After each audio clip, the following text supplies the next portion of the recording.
அனைவருக்கும் வணக்கம். என்னுடைய பேர் மணிகண்டன். நான் அன்னூர் பகுதியிலேருந்து. இன்றைக்கி வந்து நம்ம செவ்வாழைக்கு வந்து கடல புண்ணாக்கு கரைசல் கொடுக்குறேங்க. இப்போ இருக்கிற தோட்டம் வந்து சத்தியமங்கலம் பெரும்பள்ளம் அப்படிங்கிற பகுதி. அவனாசியப்பன் ஐயாவுடைய தோட்டம். ஸோ இங்கே வந்து பார்த்திங்கன்னா இப்போ கடல புண்ணாக்கு கரைசல் நம்முடைய பயோஃபிட் பொருட்கள் வந்து உள்ளே கலந்து ஊற்றிருக்கோம். அதை கொடுக்க போகிறோங்க. வாழையினுடைய 2 பகுதியிலையுமே வந்து நம்ம இந்த கடல புண்ணாக்கு கரைசல் ஊற்றுறோங்க. அதாவது நம்ம 2 பக்கம் இந்த லேடர் போட்டிருக்காரு இல்லைங்களா, இந்த பக்கம் ஒரு அரை மக்கும் அந்த பக்கம் அரை மக்கு ஊற்றும் பொழுது வாழைக்கு தேவையான அடியுரங்கள் கொடுத்துருவோம். இப்போ இதில் வந்து பார்த்திங்கன்னா இந்த கடல புண்ணாக்கில் நம்ம வந்து கலப்புரங்களும் ப்ளஸ் வந்து பார்த்திங்கன்னா ஷெட்டு, என்பிகே, ஸ்டிம்ரிஜ் இப்போ இந்த லிக்விட் ஃபெர்டிலைசர்ஸ் தான் நம்ம வந்து உள்ளே கொடுத்துருக்குங்க.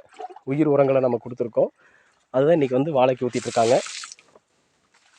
ஸோ பயன்படுத்தக்கூடிய விவசாயிக்கும் இந்த இடத்துல நன்றி தெரிவித்துக் கொள்கிறேன். மேலும் இது போல் தகவலை தெரிந்து கொள்ள என்னுடைய சேனலை சப்ஸ்கிரைப் செய்து கொள்ளுங்கள். அனைவருக்கும் நன்றி. பாருங்கள் 3